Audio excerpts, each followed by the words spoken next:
Yo, what is going on the internet? Welcome back to Bonus Stage for another Let's Listen. I'm Josh, I'm your host, and I am joined by none other than Joe Newman, who has joined our party here tonight. Hey! For a very special occasion. Joe Newman has released a new album called Joe Newman Has Joined Your Party. How you doing, Joe? I'm doing well. I'm tired, but I'm doing, I'm keeping it together on a Sunday night. Yeah, no kidding. Well, you've been pretty busy. I mean, we kind of delayed having this listening party for a good reason. Do you want to share that reason, or should we just gloss over that? Sure. I had a kid, a second kid, last Tuesday, or yeah, on the 22nd. So that's why I'm tired, and Kind for of no a other big reason. deal. Yeah. Yeah. Yeah. Oh, definitely. Oh, young children. Oh my God. Yeah, you'll probably see at least one kid come and crash the stream at one point. All right, so everybody's on their best behavior then. I want clean language in the chat. No, just kidding. They don't know how to read yet, right? Not that I know of. Okay, all right. So you and I will keep it clean. The rest of you can swear like sailors. How about that? Yeah, sounds good. Right on, man. Well, yeah, like I said, you just released a new album last month. Joe Newman has joined your party, and this feels like it's been kind of coming for a while. Apparently, this is your first VGM collab album. How is that even possible? So, well, I'm being kind of technical about it. So I've released VGM before. I've released VGM covers, but like this is the first time doing like all covers in a single sort of professionally produced album. And I'll actually also say this up front because like this, my name is on it, and I'm the one who, because I paid the production costs and I, made everybody sign a contract, and I'm dealing with the licensing stuff.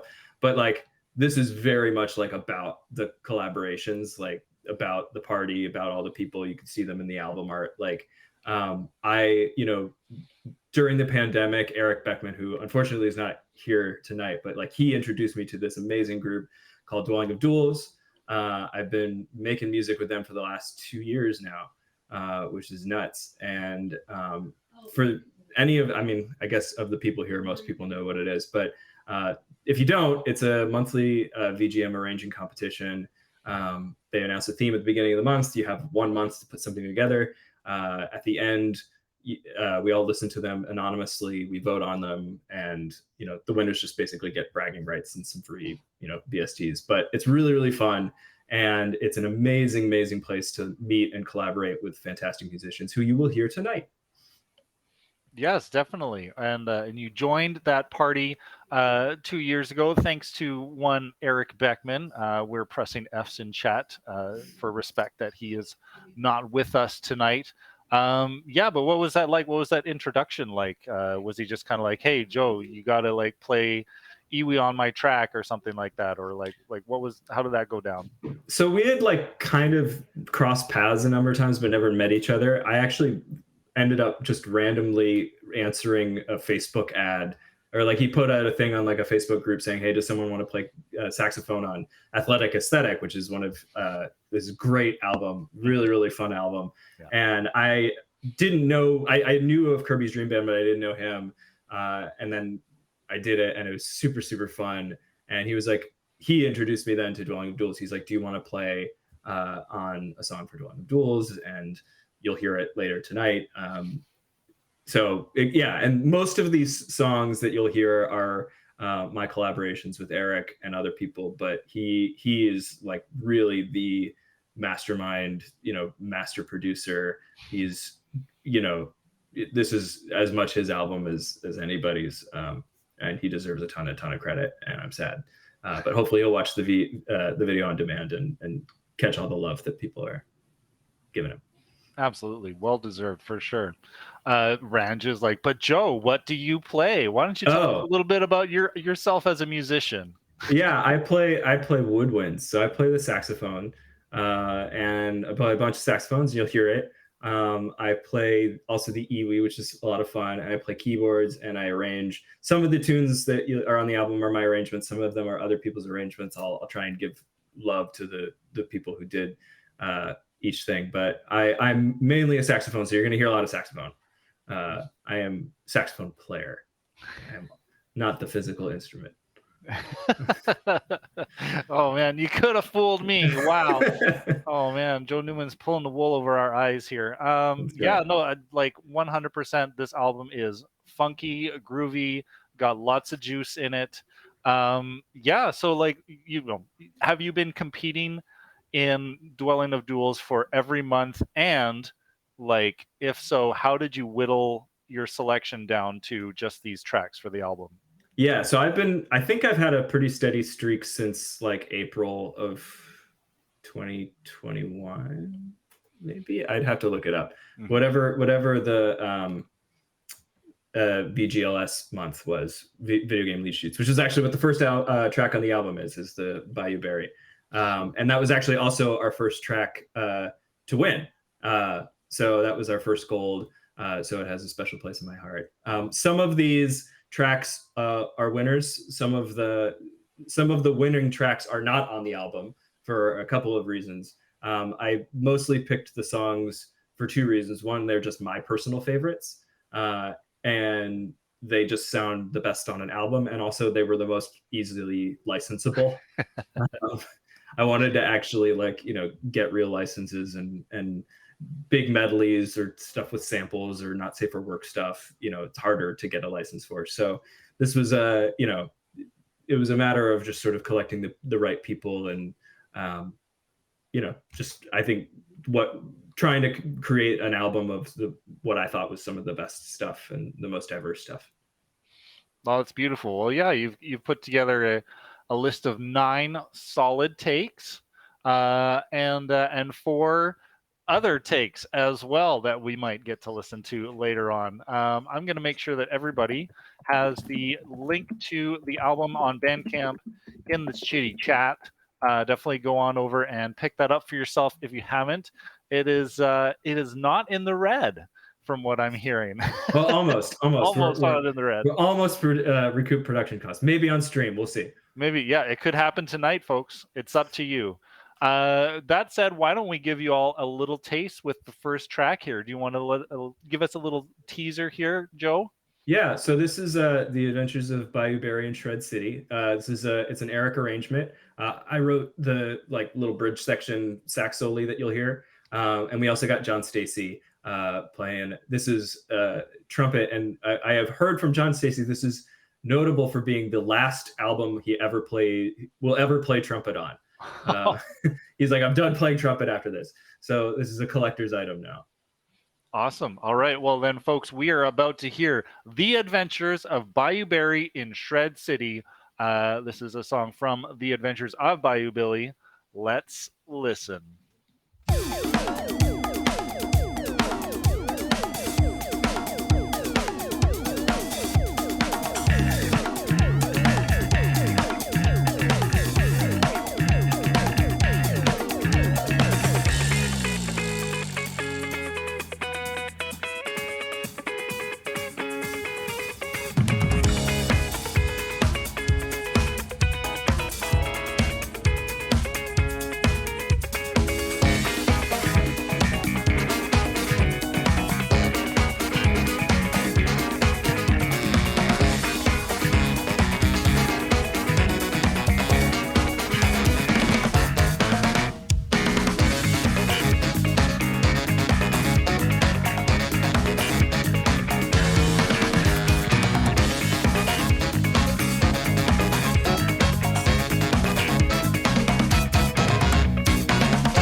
Well, that sounds like an opening track on an album. Yeah, I think you did a good one there, Joe. Thank you. Thank you. Yeah, again, that was Eric and John Stacy and me, and yeah, that was a lot of fun. That was an Eric arrangement, team effort, but yeah, Eric gets all the credit. Well, I've never played The Adventures of Bayou Billy, but I picture the soundtrack doesn't slap that hard. It's pretty. I've never played it either, but it slaps pretty hard. I remember when I played just the NES soundtrack, my then 2-year-old daughter was grooving to it, and I was like, okay, that's a good sign. Yeah, if the little kids approve, I mean, their tastes are underdeveloped, right? So if it's a good gauge right there for sure. Totally. Oh, man. Awesome. So I think you mentioned like off screen that that you kind of like were getting your sea legs a little bit in terms of like recording and producing remotely. So what was that like putting this all together? For which? For Bayou Berry or for the next tune? Well, I guess in general, we could talk about Bayou Billy a little bit. Sure. I mean, for that, it was, because it was his arrangement. I was just sort of like, we were collaborating very closely in terms of like, all right, well, he's going to lay out the beginning. I wrote that little section, in the middle where it was at the and then kind of took it from there. And so, yeah, we're just sending each other parts back and forth. And then I wrote a trumpet part for John Stacy, and he just came in and crushed it. Which he also does on the next tune, Dios Mio, which has Sam, who I don't think he's on right now, but maybe we'll get him on another track later. But yeah, so Dios Mio is really, really fun. This was for last year's MAG month. So, every year was every month is a big competition, but the MAGFest month is particularly intense. Yeah, all the stops get pulled out for that one. Yeah, people kind of go crazy, and they deliver the thing that they've worked on for years. And that was this with Dios Mio, and it was a incredibly stacked month. Like I was really happy to even get 5th place on it. But this is a full big band arrangement. So this is me on saxophone and keys. I'm playing all the saxophones. We got John Stacy again on trumpet, again playing his last solo, I think. Christian Manzana from Super Soul Brothers is playing trombone, which is awesome. He was really, really awesome. He came in on board. And then Sam Schwartz, who you will see and hear from later, is playing bass, and Eric obviously on drums. And it's killer. This is one of the most fun tunes I've ever done. Right on. Well, I mean, it's got to follow up that intro track, so definitely got to bring the energy. Yeah, folks, this is Dios Mio, and this is a cover from Sonic the Hedgehog 3. Let's listen.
Oh man, I really love that track from the Sonic 3 OST, and you guys just really killed it.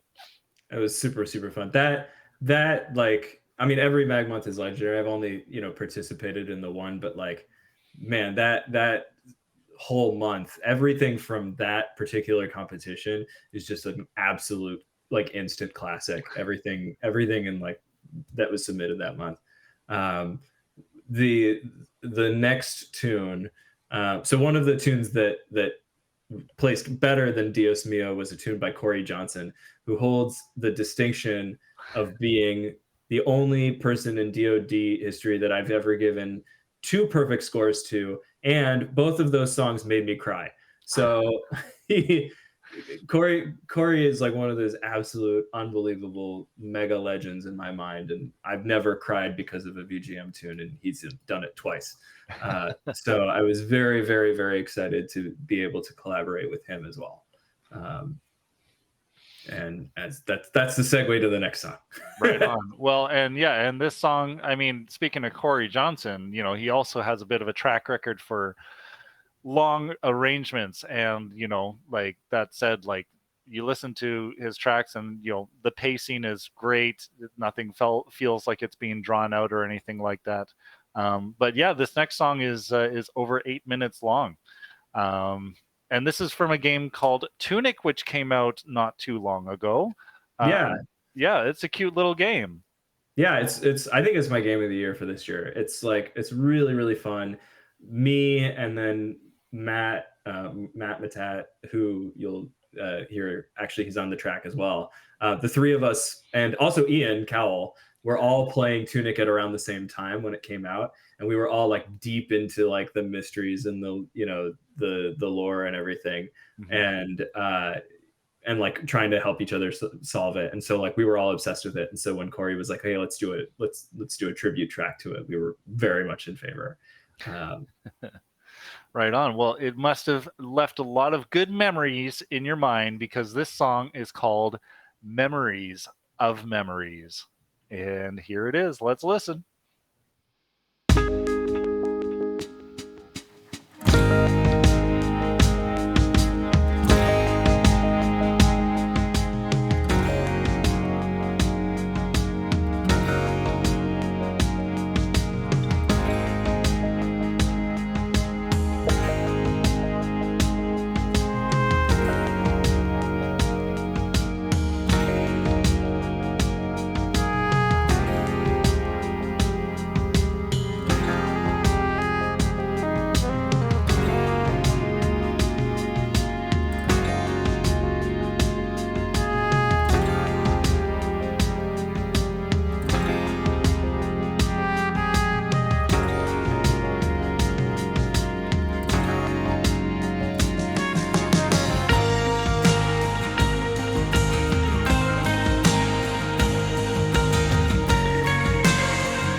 just always got to let those tails ride out, man.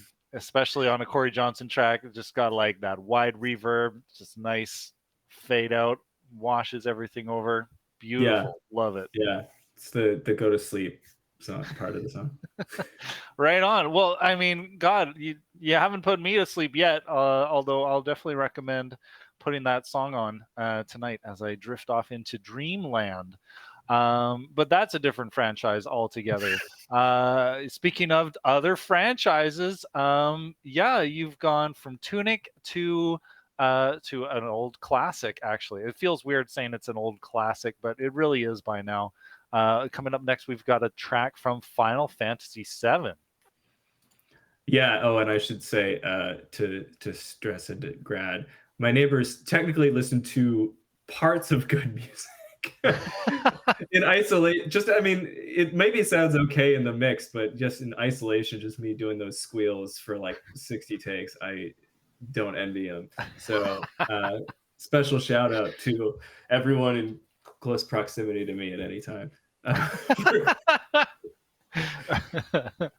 Oh Uh, man. so coming up is Final Fantasy VII. It's a joke among the DoD community that I actually don't play Final Fantasy games. I know all the music, I know all the plot points, like I can tell you exactly like all the in jokes for Final Fantasy VII and most of the other ones, but I've never played them. But I do love Cosmo Canyon, and this was the second collaboration that I ever did for DoD with again with Eric.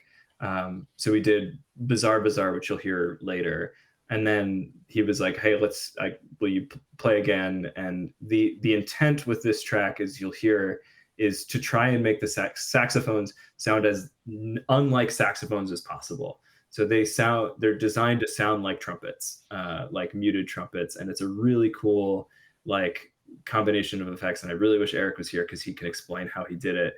He's a magician. But yeah, the idea is, the backing saxophones just sound like trumpet, and you'll hear a saxophone solo, and whoever is searching for quotes, you will absolutely hear a quote in this one, and see if you can guess it. So John Stacy had quit by this point, right? He's like, no more trumpets. That's why. That's why. That's a good question. He hadn't quit trumpet at this point, so I think he just, maybe was busy. Oh my gosh. Oh, no, that's all good. And yeah, I agree. Whoever said it, Wolo Logan. As long as you played Chrono Trigger, you're good. Yeah. And, Chrono Trigger, absolutely. And we're going to be in good hands as we listen to this next track. This is Cosmo Canyon from Final Fantasy VII. Let's listen.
Oh man, yeah, I love that track, and that's a good follow up to Memories of Memories too. Yeah, I'm And glad that I didn't make fun of songs with fade outs because I got two back to back. oh man, and joining us now, we've got Sam Schwartz, of course, playing bass on that or on that track, right?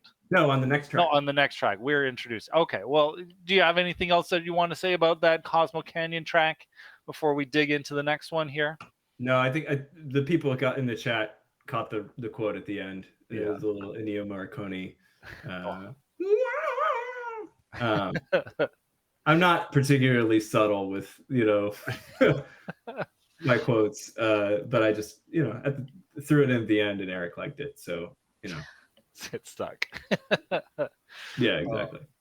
nice, nice. Well, coming up next, this one is a little bit not like the others in the sense that this track was not arranged for Dwelling of Jewels, correct? Yeah, this was arranged and performed before I knew what Dueling of Duels was. So this was right at the beginning of the pandemic, and just an experiment because I'd never done remote recording, like where we're doing a song and not all in the same room.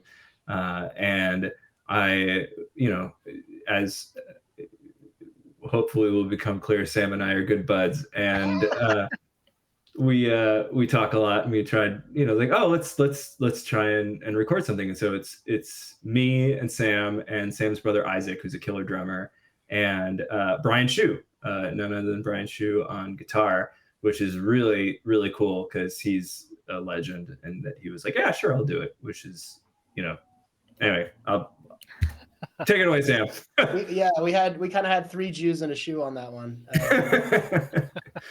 That was a lot of fun.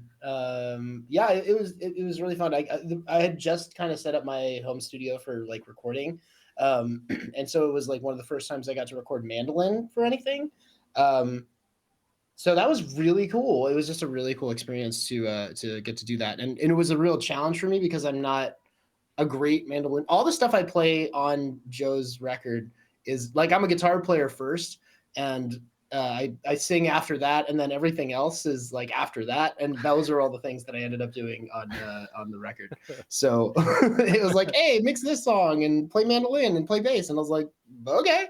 And it's funny because Sam is like one of the best bass players I know. He's just absolute. I mean, like you weren't here when we were all kind of singing your praises on Dios Mio, but like, yeah. Sam is just a fantastic bass player. Thanks, man. I mean, I'm trying, man. You're giving me all these opportunities. I want to try and come through for you, but yeah, that particular song was really fun. Dios Mio was really fun because there's that like little thing at the end where it was like, I was like, I'm gonna put this shred thing in there, and it was the first time I had done anything like that, and I didn't want to like overstep, and then eventually it got mixed in later, like close to when we put the album out, and it was like, oh my god, like it sounds. Eric is like, can I just like shout out Eric right quick? We're doing every track is like, this is Eric. Yeah, okay. Yeah, I'm not like special for doing that or anything, but oh my god, dude, like incredible engineer and a great dude. Really cool to meet everybody at like Mag West and so forth. Anyway, so this track we recorded like back in 2020, like right at the beginning of the pandemic, and then over the course of the next few years, when Joe was putting this album together, he was like, hey, let's do this. And I was like, let me mix it, because I don't get an opportunity to mix a lot of tracks on other people's records. And so I got that really cool opportunity to mix this for Joe. And it was really cool to get like all the raw tracks and try to figure out exactly where to put the bass and the piano to make sure that, because there's no actual bass in the song.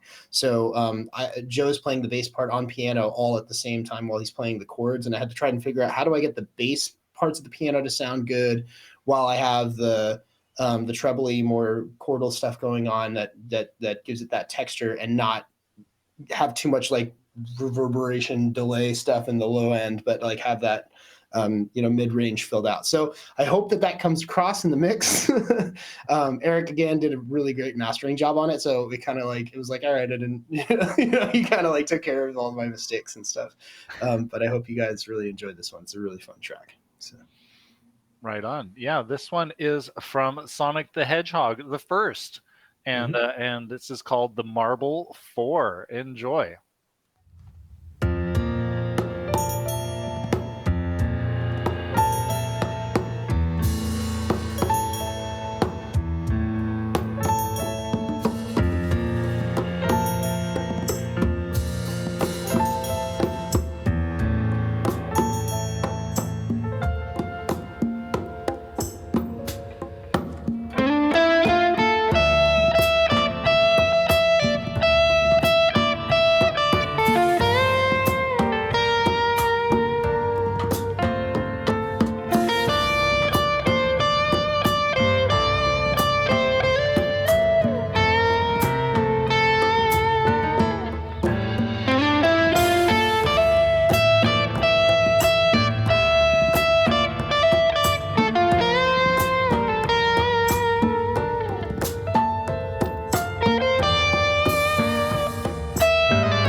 Oh, that was smooth as baby shit, man.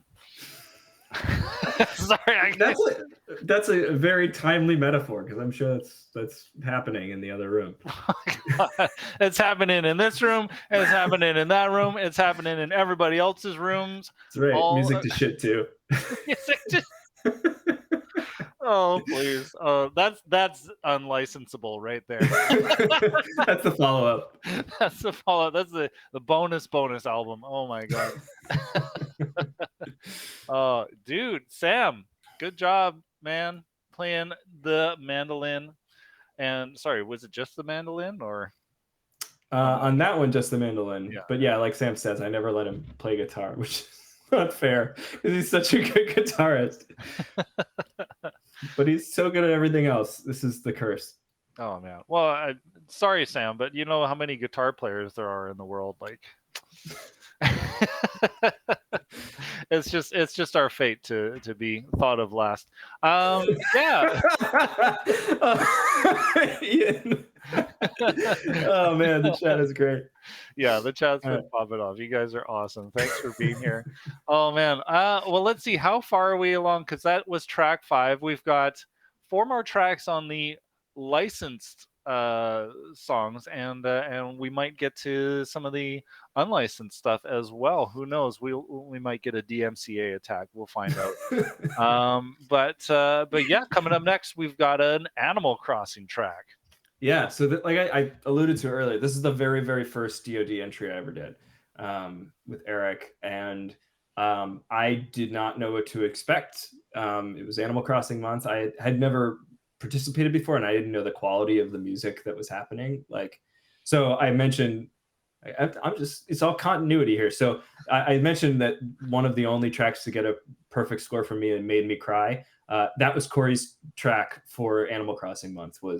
I was just like, I was feeling very good about Bizarre, and I still do. I think it's great. But like Corey's tune, which Eric also plays on, a shout out to Corey. It's called Breath of the Wild, and it's like transcendent good. And I was like, okay, well, if the music is going to be that good every month, if the top track is going to make me cry every month, then I guess I should keep doing this because I might learn something. So anyway, this track, Bizarre, is really, really fun and very much an Eric Beckman joint. Like, you'll hear it if you're familiar with his stuff. Like, it's got the sort of electro exotica vibe, I guess you could call it, where it's, got that sort of Middle Eastern bizarre, those sort of Phrygian dominant, I think is the name of somebody correct me, but like that sorts of harmony. And then, John Stacey's on this one. He's playing, I think it's tuba, not euphonium. Again, I'm butchering all this, but yeah. So like we went all out with this one. It's the weird one. Like this is a little bit of a little spooky, a little Stranger Thingsy, a little. It's definitely ambitious, but I love it, and it's really, really fun. And I got to do Talkbox on it too, which was really fun. You'll hear me do my KK slider on Talkbox near the end. Wow, wee way. Awesome. Exactly. Okay, folks. Well, this is Bizarre. Let's listen.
Oh man.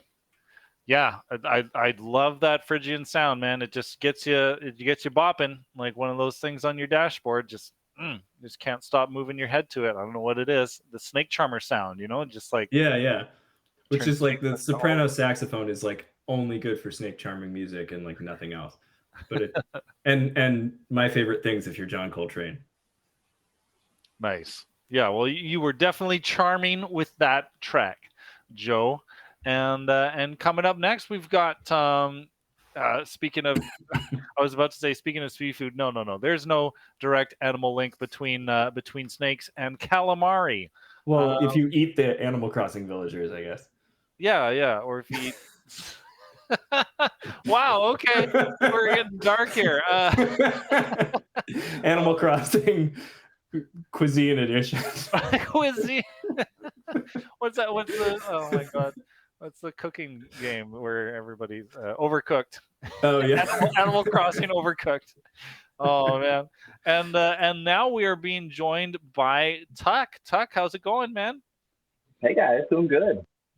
Right on. Well, we've got you on the next track, and so I believe there was another collaborator who couldn't make it here tonight, but one Oded. Yeah. Well, what do we got to look forward to here? It's not calamari damacy, although that would be fun. Calamari damacy. That would be a really good mashup. I'm stealing that. Tuck, you want to tell the story on this one, or I can if you. No, I can try. Yeah. So I guess I had been in DoD for like a couple of months and making all this weird pop stuff, and Joe messaged me. I was like, "Hey, you make some pretty cool pop stuff. So you want to I'm gonna do this sax techno dance track." And I don't know. He was like, and I want you to just produce the whole thing. And so I'm like frantic because I had like, I don't know, I've been doing digital music for like 5 months at that point.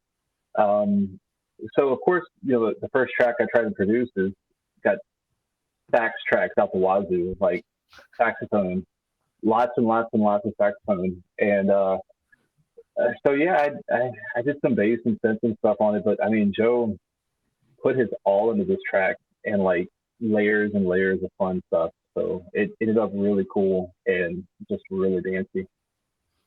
Sorry, go ahead. Oh, I was just gonna comment. I was just picturing like you've got your follow-ups like music to shit to and like Joe Newman up the wazoo. Like I was gonna if I do another collaboration album, it's gonna be so Joe Newman has joined your party and then Joe Newman still hasn't left your party.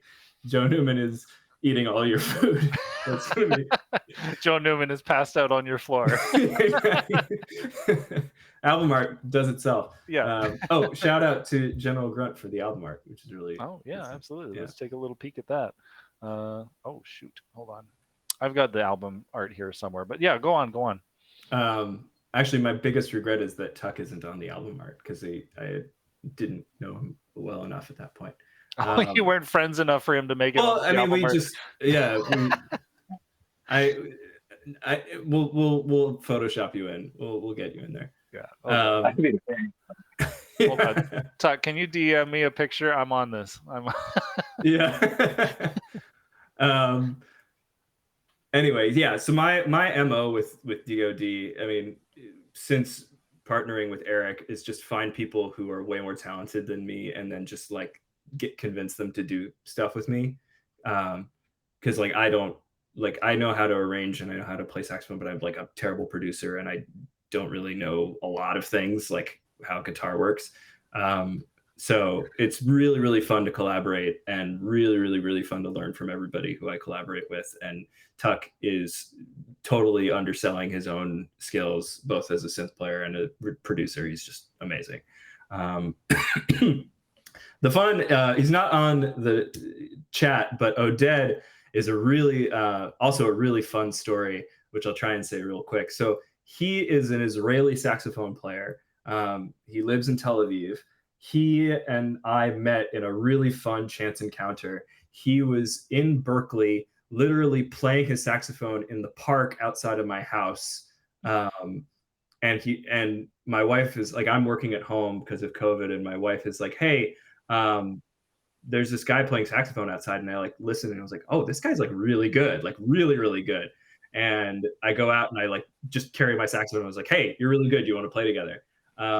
And we just start jamming. He was in Berkeley to visit his then girlfriend, and like we just started chatting and kept in touch, and like we've continued to like hang out and collaborate. And he's just got like, seriously, give him a check out. Like he does so much really, really amazing funky stuff. You know, in Tel Aviv, he's like a really cool dude. And so the challenge with this tune, and what I love about it, is that it's designed to be as though we are trading back and forth choruses. Like you'll hear we're actually like finishing each other's musical phrases and thoughts. The intention is for it to sound as though we're in the same room, but we're actually on different continents. And we were coordinating back and forth. I would send him takes, then he would respond to me, and then I would respond back to him until we actually had something that sounded like a coherent conversation. So it's really cool, and I love the trading that happens in this song a lot. Right on. Well, this is Calamari Inc. Cantation. Squid saxes from Splatoon. Enjoy.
Oh man, awesome! Yeah, we're picking it back up with that track, getting growing, Yeah. and It's all uphill, but no, it's all good. There are no lulls. No lulls at all. Just differences in vibe and tempo and Yeah, enjoyment all throughout. exactly. No lulls, just lulls. Oh, Wow. oh man, album titles. They keep coming. You're just getting your entire catalog just written right here tonight. Yeah. That's I'm awesome. sending an Great. invoice. Oh man. And folks, So- yes, if you haven't noticed, we are joined by Ian Cowell. Thanks for being here, dude. Hey, thanks for having me, gamers. Hey. One last fun fact about calamari. I almost said calamari. Is the squid vocals that's me, and I have a saying among the DoD community is do one thing every month that makes your wife question your marriage. That was the squid vocal. She's just came in and I was like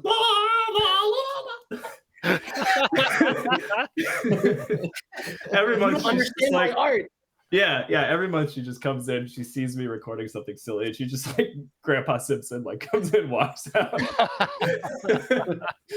She's like, whatever you're up to, it's just like, I'm sure it'll sound fine in the mix, but that is bizarre. Oh man. You and your nerd friends. Oh man. Yeah, exactly. Well, She's I'm very excited. supportive. I'm excited to hear what you did to make your wife question your marriage on this next track, Kawasaki Des. Of course, from Wave Race 64. The title track is a classic, and so what makes this one special? So I'll just tee it up. So like, of all of the songs, I haven't really been doing a good job. I wanted to say in the chat like what's changed from the DoD version to the album version, because there are lots of like little tweaks, some that you wouldn't catch, some that you would catch. This is the one track that had the most dramatic glow up. Like the difference between what was submitted to DoD and what was actually and again, rest in peace Eric Beckman for not being here.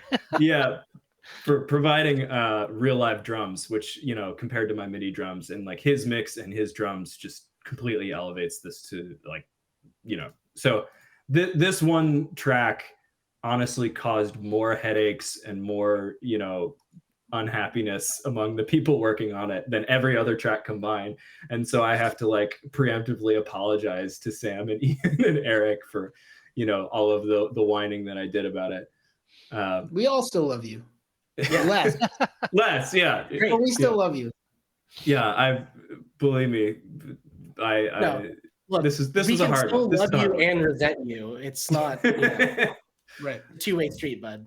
That's fair. Yeah. So this track is hard. This is the hard one. The intent with the arrangement was to do a T-square. Was to really go hard with because Wave Race is already like very much like a T-square Cassiopeia influenced by that, and so to try and get that sort of prog jazzy, lots of time signature changes, weird stuff, like very elaborate arrangement and ambitious. And I'll stop talking. All right. Nobody else picked up the side. No, I was gonna say, it was a difficult track to play. Like, it's a great arrangement. Joe is one of those people who is great at writing parts, and you're excited, and then you start tracking it, and you're just like, man, fuck, like this part's not easy. But it's good, man, because it just pushes you. And if Joe is gonna have you on a track, Joe believes that you can do it, or maybe you're just really good at lying to your friend and telling him it's possible. But no, I think he killed it. Like, this is, it's a classic track. It's one that anytime someone's arranged it, I've loved different versions of it. I've always wanted to do it. And, I'm stoked that he asked me and then he had Sam on this, and this track, it rules. I'm biased because I'm on it, but also like he made me play some really hard parts. And I think Joe had that kind of affirmed when we did a show a couple weeks ago and we played this live.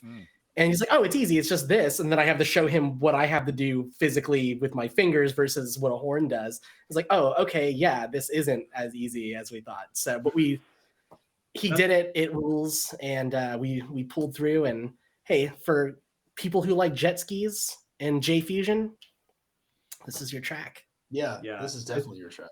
It's one of those things where my ignorance of how hard and weird and idiosyncratic string instruments really makes me an obnoxious asshole, because I'll write, parts that I'm like, oh, it's just a major scale, and it's like, no, then I see what Ian actually has to play, and it's like, oh no, that's like really, really hard. The MIDI can do it. Why can't you? Yeah, exactly. Right. So yeah, apologies again.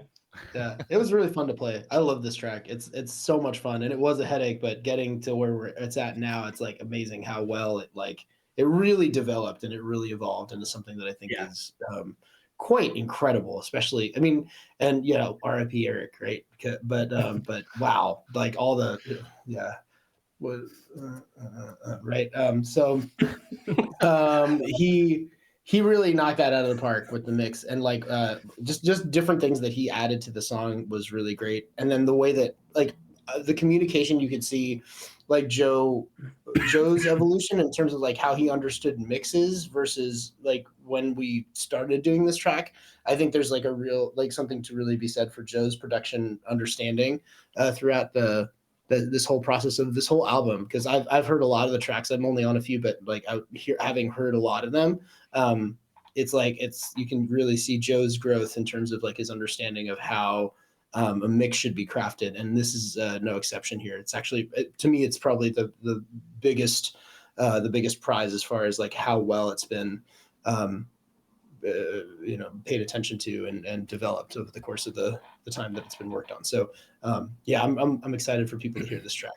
Yeah. I just wanted to last note too, like if all these pieces are great, but definitely what this has in common with songs like Tunic and other tracks do this too, but it definitely has a big musical quality, and it's dramatic in the changes it takes and stuff that when you listen to it casually, you can kind of just, it's a good track, whatever, it's got stuff, but really breaking it down bit by bit, like it's like, fuck, we think we're joking that Joe gave us a lot to do, but he really put a lot of work into crafting an arrangement that's this big, and then bringing other people in. It doesn't mean that it just makes it better. It could, you can have too many cooks in the kitchen sometime, and I'm really glad that he was able to delegate to us and get his vision across. And if we can help kind of elevate that and ourselves in the process, I think he succeeded across not just this track, but this whole album and the second Illegal album that we may or may not hear.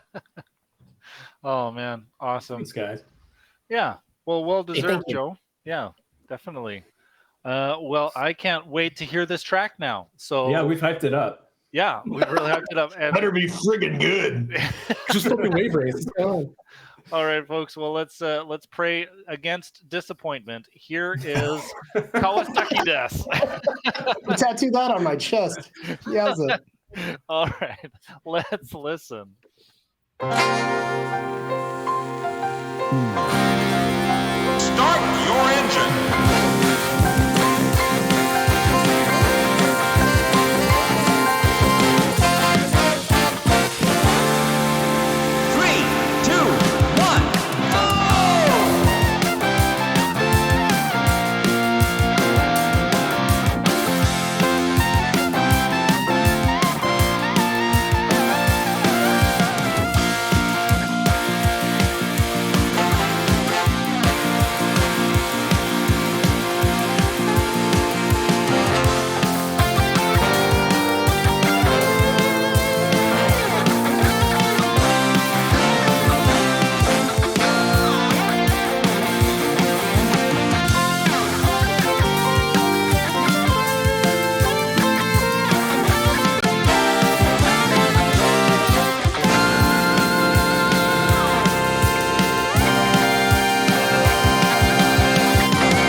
Let's go!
Oh, beautiful.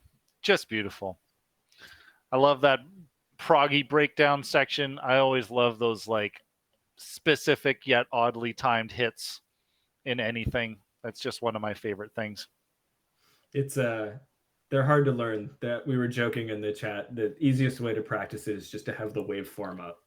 You know. Yeah. Well, without that, you just got to feel it, right? Or Yeah, exactly. be an expert counter. And how many musicians know how to count? Yeah, again, pour one out for Eric because he was like, yeah, the way, he had to do it. Not, I think he might have done the whole thing in one take. Like he was like, it's just so difficult to, when you're recording live drums, to do stitching like that. So he was like, I just had to learn it. I had to get that, get all of those hits and, in a consistent way and just, huge props to him for being able to pull that off and to do it as well as he does. So, yeah. And props to everybody on that track. Everybody, Ian and Sam and Tuck and Spirit too. And Tuck and Spirit. Oh man. Tuck has a really killer wave race as well. Or wait, no. Am I thinking of the right one? No, I don't. All right, we retract that. All right. Yes. Yeah, sorry. Redacted. I think it's someone else. That's all good, man. Well, shoot, we've got one more track on this fully licensed album of yours, and what a way to end it. This is a track called "Friends to the End." Do you want to tell us a little bit about this before we get into it, Joe? Yeah, so this was for I haven't actually said what all of the months, the competition months are for each of this, but Wave Race was done for N64 month, which makes sense. This Shantae, Friends to the End, was done for crowdfunded games month. So the theme was you had to do a game that was like part of a Kickstarter. And when we were looking through like the Wikipedia article, we noticed Shantae, and I was like, oh my God, I wanted to cover Shantae for my entire life. And this is our opportunity. And I messaged Eric in all caps, Shantae. And he's like, Shantae. And he, we were just kind of, we went back and forth and we were like, oh, well, I really want to do Sky's theme because that's my favorite because it's got a saxophone and it's like this really sexy saxophone thing. Yeah. And Eric's like, oh, I really want to do Bolo, like, because it's got the electronic exotica kind of, you'll hear this is very much like us collaborating. And I was like, all right, well, I guess we just have to do all of them. We'll do Sky's theme, we'll do Bolo's theme, we'll do Roddy Top's theme. And then we've covered the 3 sidekicks. They had just released a DLC called Friends to the End, which is, a DLC that starred those 3 sidekick characters. And so we're like, all right, so we'll work in Shantae's theme. So it's the 4 characters of Shantae, the 4 protagonists, all of their themes sort of as a medley woven in because we just kept adding to it. We just wanted to do more and more Shantae tunes. Awesome. Well, I haven't played Half Genie Hero, but Pirate's Curse was definitely top for one of my action platformers. And of course, Jake Kaufman did the soundtrack for that. But nevertheless, the Shantae OSTs are top notch, and I think you chose a really good way to end your album. Yeah, so folks, this is it. This is Friends to the End. Let's listen.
Huzzah! That's Huzzah. beautiful. Fun fact, I didn't type it out because I ran out of time. At the very last measure of the song, I alluded, so all of the different characters are represented by saxophones. All four motifs can be heard in that last measure. They all sync up, which is really cool. And I don't know if a lot of people catch that, but you can hear the alto going da da da da da da da, which is Shantae's theme. And then the Barrys doing Roddy Top's boom ba ba ba da ba da ba ba da ba, and Sky is like ba da da da da da da. So like they all work, and I wish that I was as good of a composer as Vert, because I know in some level he figured that would work. Yeah, definitely. Well, folks, if you need to go back and listen again and make sure you catch that last bar, or if you just want to enjoy that album again on your own time in your own home, there's the link in the chat there. Definitely head on over to Bandcamp. Pick that up. That's going on for $10 US. And this is on all streaming services as well, correct, Joe? Right on, folks. What you heard was not all, but what you're about to hear is not on streaming services. Yeah, definitely. All right. Well, we definitely want to make sure people are supporting you. Yeah, go pick up that album. Do it today, and then I think you just need to sell 3 more albums, and then this album is technically a financial success. That's right. That's right. Then I signed an agreement, so any profit that comes of it is going to get split among all of the collaborators because they did all the work, and it's hard to make back your money on a VGM album, but we're doing it because people are super generous, and we love you, and we love the community. And wouldn't it be great if this were profitable? Yeah, definitely. Well, yeah, at least go and make sure that they make a few cents, because, you know, then we can say it did that. All right. Right Exactly. on. Before we move on, is there anybody else that you want to credit for the work on this album? Well, okay, so on that last tune I mentioned in the chat, but Mike Montemarano, is that how you pronounce this? Yeah. Monty played the synth bass on that and killed it. He was like a last minute addition, and he's great. I really, really like. I didn't know him at the time, and then I got to play with Kirby's Dream Band later and got to meet him, and we hung out, and he's great. Everybody on this album is so good. We didn't get to give proper credit to Matt Martin, aka Matt Matat. Yeah. He played on the Tunic tune, and just killer, and such a great, unbelievable, wonderful guitar player. And I'm trying to think of who else we can credit on the album other than just continuously throwing more and more love and roses towards Eric, because he's just amazing. We've got Isaac Schwartz credited on there as well. Isaac Schwartz is Sam's brother, who is a drummer in the Bay Area, really good, like really accomplished jazz drummer, and hasn't really gotten into the VGM scene. So I was that can change. But super talented, and he played all the percussion on the Marble 4. Right on. Cool. Well, yeah, as we said, stay for the alts. Oh my God. Lots of DOD stuff going on, but this is where we have to take the album art and we have to flip it here. Hold on. We're going to flip it because it's time to get illegal. Yeah. All right. With this next group of tracks. So yeah, these were some of the other takes that you weren't able to license. But what do we got coming up first? Yeah. So a lot of people. So my day job is I'm a lawyer, so I care a lot about kind of doing things by the book, and I wanted to make sure that we got licenses and we paid the original composers for all the tunes that we used. That's important to me. It's important that they get their fair share. However, there are problems with the compulsory licensing regime in the United States. It is difficult to find the people who own the rights so that they can get paid. So you'll see these first 3 tracks are all Sega tunes. I got in contact with Sega's lawyers. I actually emailed them and was like, please, can I give you money to license their tracks? And they were like, no, just release it for free. And I was like, okay. So, it's an interesting state because obviously, I'm sure Sega would like money. They And seem like they might be doing okay. yeah, I think so. Not as good as they once were, but they're all right. Yeah, exactly. Well, Sonic Frontiers or whatever. But like, it's just an interesting kind of unique history. Like you have to do a lot of digging to see if the songs are actually available for compulsory licensing. And you would think that a game as big as Sonic would have all of its tracks available, but Sonic Advance is the Game Boy Advance Sonic the Hedgehog, which is obviously more obscure, and a killer soundtrack, and everyone should listen to it and also play that game. It's my favorite Sonic game. But yeah, sometimes Sega just doesn't even know who owns the rights to its own things, so they just are like, yeah, you can't license it. And then you'll hear with Sneak Man, there are other reasons why it was not licensable. And then Vertical is the last tune that I did with Tuck. That game never actually even came out, so there's no. So that is like a piece of vaporware that's also very difficult to license. So anyway, these are all tunes that I really, really enjoyed doing, making, listening to. I think all of them were also medal winners. So they're all good, and I wanted to share them. So that's why I did this little side album. Right on. Well, let's dip our toes into some illegal darkness. This is Secret Base from Sonic Advance. Enjoy.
Damn, that's a hot end. I mean, that's a good opener for a separate album that's totally different than the one we were just listening to. Honestly, you can understand why I had to do the separate album. Like getting the email from Sega that I couldn't release that, I was like, oh no, I'm going to release it. Yeah. That was that was a really, really fun. So I'll talk a little bit about the genesis of that tune because it had a lot of evolution. So the genesis of that tune? Game Boy.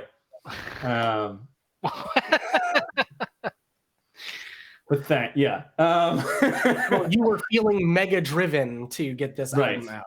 There you go. I like that. But then I have to advance the point a little. So it started. So I wanted to actually do it similar to Bayou Berry. So I originally arranged it as like a similar, like Corey Wong, kind of straight funk, because that's kind of how I originally heard it. And then Eric, being Eric, he's like, this could be New Jack Swing. This could be, we could really play up the 90s aspect of it. And I'm like, yeah, well, if anyone could pull that off, that'd be you. So I was like, absolutely. And he totally, it was basically like the same arrangement, but just changing all of the, like swinging it instead of playing it straight, changing the percussion, adding all of those like sampled snares and stuff. Yeah. It's really interesting how easily it transitioned from being a straight ahead funk tune to being this New Jack Swing thing. Which is really just, I think that's really a testament to Eric's ear to be able to like translate the genre so effortlessly, or maybe it was hard. It was probably hard. The other thing I'll say about that track before we move on is I am not like traditionally a saxophone player who plays a lot of high notes. I really, really struggle with that. Like for years, I could not hit any sort of altissimo notes. And I feel like a lot of this album is me cataloging my just attempts to go higher and higher and higher. Every literal high notes. Yeah, exactly. And so every note on Secret Base, if you listen to the last part, literally every section that I come in, I'm hitting a higher note, a higher note, a higher note until the last, like the super high squeal. And every note that I'm hitting was probably the first time that I had ever hit that note on a record. So that song means a lot to me because of just how much I had to practice to get that high up. It's not easy. A lot of really pissed off neighbors. Yeah, sorry, stressed grad. They're not always all happy listening to Joe play the same thing 60 times. Yeah. Oh, well, yeah, they should have definitely been happy while you were recording this next song because it is literally ballin'. Got something from Super Monkey Ball, and it features, of course, Ian Cowell, who is here. Yeah. Hello again, Josh. How are you? I am also doing well. Sorry, my my hosting skills are a little lacking today. Why don't you take over and talk, and we'll use that as a segue. Yeah, Joe was like, "Yo, dude, I like Monkey Ball. How about you?" And I was like, "That's great." I asked what you're doing this afternoon. I don't understand how it relates. And then we did this track. We did like one take. We just nailed it. And we're like, "Fuck it." We had like did 28 days of the month, and then we did pretty great in DOD. No, that's not what happened at all. Joe asked if I would be on the track, and I said yes. And it was not easy. This is our first time working together. I think it was the first track we did together, right? Yeah. And then attempted to play it also on Bonus Stage Ultimate last year. And in my garage, like both of us fitting into like the same webcams, like shot in my garage. Oh, and it's good. I mean, like this was the first of many times getting to work together with Joe, and it's a treat as always. And it really showed me like how good he is at arranging tunes and taking stuff that like I kind of took for granted, knew was a good track. I mean, he brought it up, and I knew Monkey Ball had great music, but you hear it through how Joe hears it and reinterprets it. And then it just, it pushed me to really want to make it a funky, monkey ballin' good time or whatever the name of the track is. No, you got it. Yeah. A couple funky monkey ballin' buddies here. So that's the name of the song. Joe, you have any other notes on this? I think you're right on. This was the first time we worked together. It was actually the first time I had worked up the courage to ask someone else to play on something I arranged. I never done, like, I worked with Eric, but I had never done like my own arrangement for DoD, and I was like very not sure how to do it and not sure how to, like, approach someone and give them a part, and like, do I write out sheet music? Do I, send them a demo? And like, just kind of overcoming that fear. And again, Ian is such a wonderful collaborator, a wonderful musician and person to work with, and he's amazing. And it was so easy. I was like, oh, okay, I can do this. I can handle this, and I can, and not only do they, play what I write, but they make it better, and they, add their own, style and their own personality to it. And it just is so gratifying to work with musicians who are as talented as these guys. So Thank you, man. yeah, it's just a love party. Joe Newman has joined your love party. Yeah. Love has joined all of our parties, and balls are also going to be joining our party. We are gonna start listening to Funky Monkey, Ballin' Buddies. Let's listen.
Oh man, I love that track.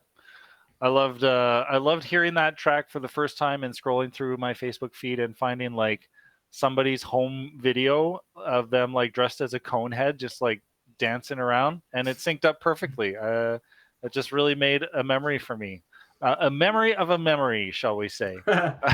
Shout out to Ian's amazing video editing skills.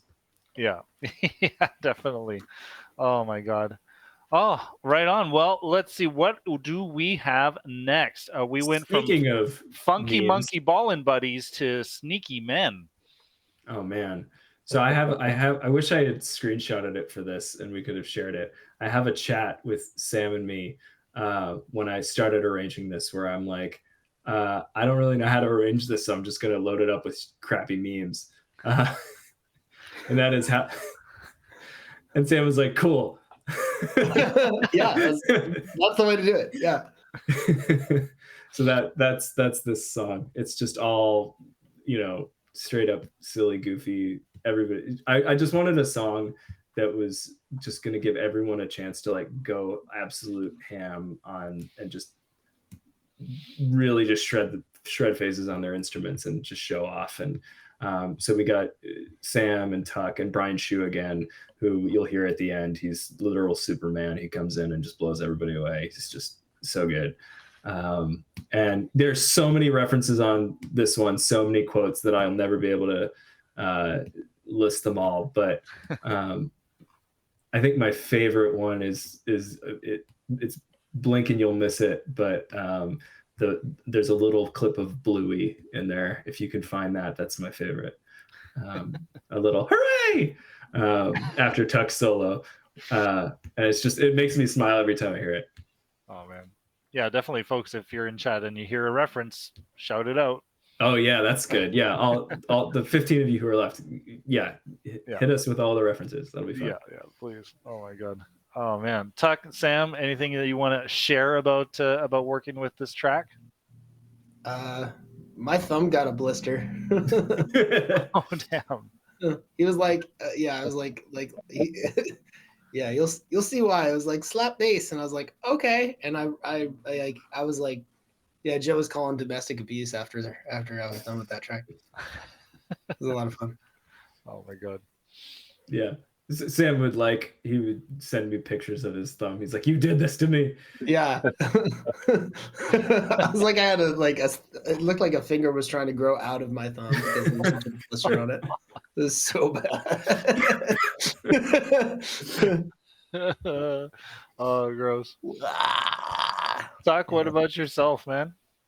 Man, this one was like, I don't know. I felt like starstruck at being next to these guys. And the first time I heard Sam solo, I mean, no spoilers, but like the bass is just, I mean, it blew my mind. That was like the first thing I'd heard from Sam. And yeah, so this is a lot of fun. Nice. Well, we don't want to keep the fun back from you good folks at home any longer, and I have to put the emphasis on this track correctly. This is Sneak, man. Enjoy. That's just like your opinion. Whoa. Market zero. Zero. All right, folks, let's listen. By your powers combined, I am...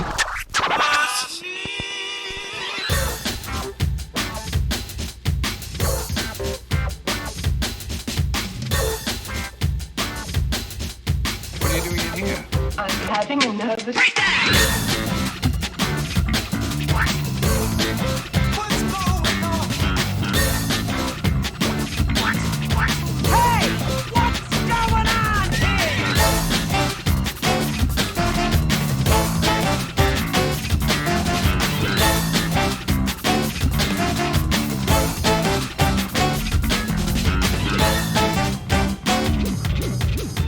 I think it's time to blow this thing. Get everybody to step together.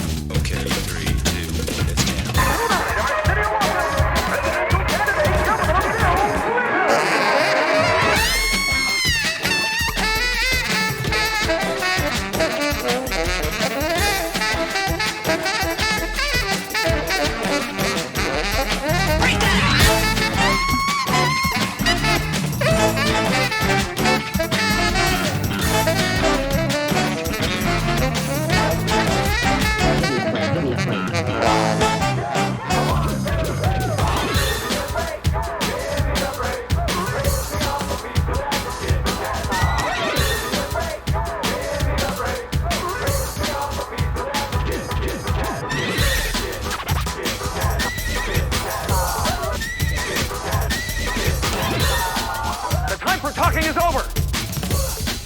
Time to push buttons.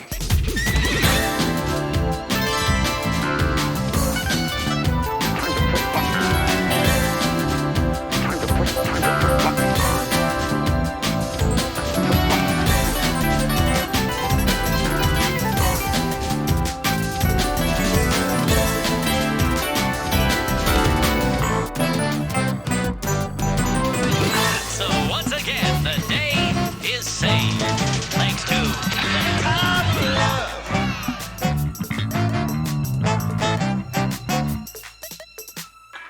Slapping the bass, mama. Slapping the bass, mama. Slapping the bass, mama. That's exactly what I look like. I jive with my bass. I slap it up here.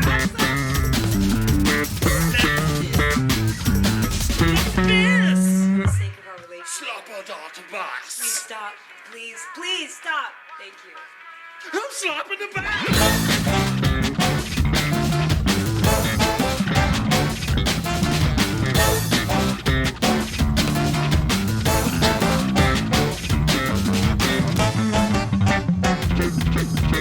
That man won't quit as long as he can still draw a breath. None of my teammates will. Me? I've got a different problem. I feel like I live in a world made of cardboard, always taking constant care not to break something, to break someone. But you can take it, can't you, big man? What we have here is a rare opportunity for me to cut loose and show you just how powerful I really am.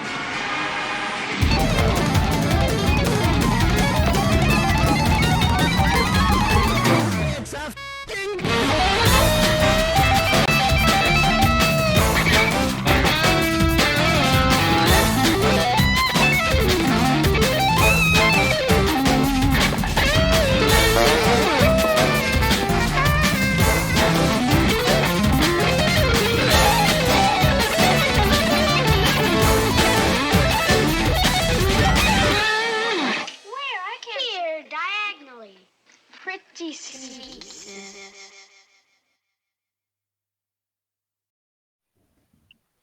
Yeah, Superman came in, saved the day did not need saving, but it was just like, wow, okay, and there's Brian Shue at the end. Yeah. just kind of throwing on the big guns. Yeah. And he just comes in and he did it in like 2 takes. He was like, oh yeah, okay. Just fucking he's too cool for school. Some guys have all the luck. I don't know how that's clearly I don't know how that song goes. Oh my god. Amazing. Well, that leaves us with one. And I am not familiar at all with this game. Dry Mouth. It sounds like what you get when you're smoking dope. But I'm guessing the game has nothing to do with that, or maybe it does. I don't know. Enlighten me. It's what I don't know. Yeah, enlighten me too. I don't know. Okay, fun story. So it was Game Boy month, and I was like looking for games, and I found an Eminem's game that Vert had composed.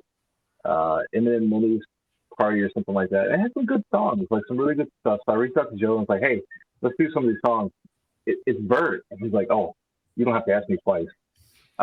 So I don't know. I was kind of like going back and forth with him and he and hawing, and then I ended up on the Vert Wikipedia page, and his discography at the very top was this game called Dry Mouth that was for Game Boy, never was released. So I'm like looking for the deep stuff, and the whole soundtrack's on YouTube.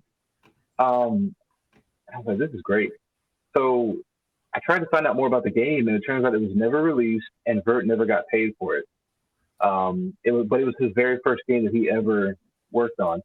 The company couldn't get the distribution in place, so they released the ROM for free on their website back in 2002 or 2000, and the original website's still there, and you can just download it for free. It's basically Picross with some really weird like American anime artwork and just this killer soundtrack that he threw down. And so to get the song, I found a really obscure Japanese tool to extract MIDIs from Game Boy ROMs and then I had the the notations there, and I think we threw it together in like a week or something, and then I sent it back to Joe and said, "Hey, what do you think?" And he said, "Yeah, this is fun. Let's go." And yeah, that's it. Fun fact: I recorded it while I had COVID, and I had actual dry mouth as I was playing the saxophone. So it was method saxophone. Method saxophone. Very immersive experience. Yeah. No, I this was just such a I expect that if I have another album, it will be like half of the tunes will be Tuck collabs, because he's just I love working with Tuck so much, and such an amazing producer and arranger, and just loves just these super fun dancey tunes that just get your butt moving. And this one was just like I was sick, and I was just like, no, I gotta bust out a saxophone and play on this, because it's just so much fun. It's so grooving. I was trying to do all of my best Patrick Bartley Jr. impressions, and yeah, man, it speaks for itself. It's a great tune. Right on. All right. Well, this is it. This is the last one on the unlicensable edition of Joe Newman Has Joined Your Party. This is Verticals. Enjoy.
Right on. That's it. That's the whole extended edition of the album. Joe Newman Has Joined Your Party. Definitely head on over to Bandcamp. Go and grab it, because you don't have it yet. That's Joe Newman has worn out his welcome. It's the final album. After like you find him on the floor, yeah. Oh my god. That's when when it's all shit posts. It's overstayed his welcome. Oh my god. Well, that's going to be amazing. I look forward to that.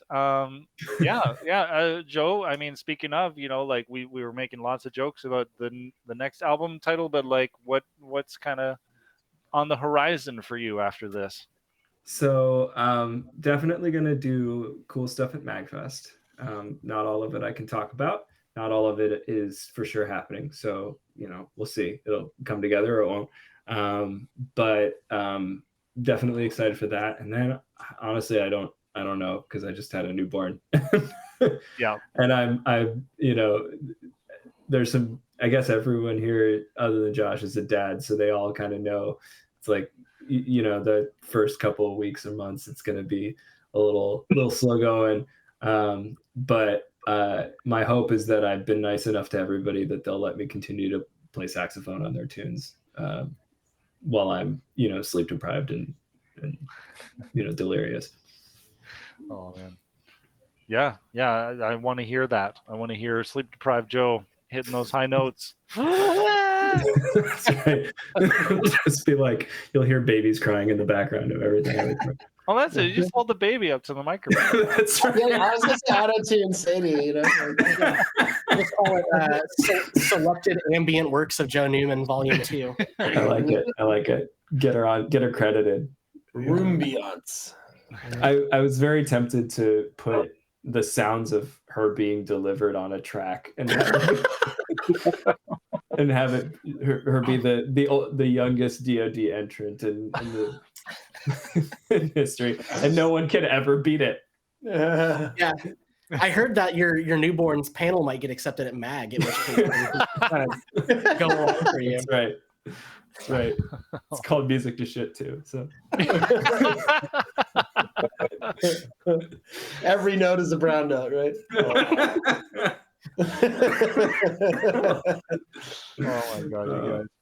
Well, yeah, it's been a real pleasure having you on the show, Joe, Tuck, Sam, Ian. Thank you for being here tonight for this listening party. Thank you to everybody in chat for sharing your love and appreciation. December, just some shameless plugs here. We've got lots more listening parties coming up here on Boda Stage. Just coming up on Saturday, we're going to have Blood Curse, produced by Syndravania. That's another huge collaborative album. Really looking forward to that. Dominic Arsenault, who was in chat earlier, we've got him on for his latest release. Mon is putting together another album, and we're going to have him on. And then there's going to be Game Grooves on at the end of the month as well. So if you want to stay tuned to the announcements on that, follow us on social media. Go and follow Joe Newman, Ian Cowell, Sam, and Tuck in their respective places. And until next time, thanks for listening. Real quick, come back next Saturday. Like Josh said, Blood Curse. I just got a DM from Eric saying, "How did it go?" Well, we've all been warning him. Yeah, sorry. That's a message beyond the grave. Wow. That is okay. Yeah. Well, on that very fitting note, thank you, everybody. We'll see you next time. Take care. Bye. Bye.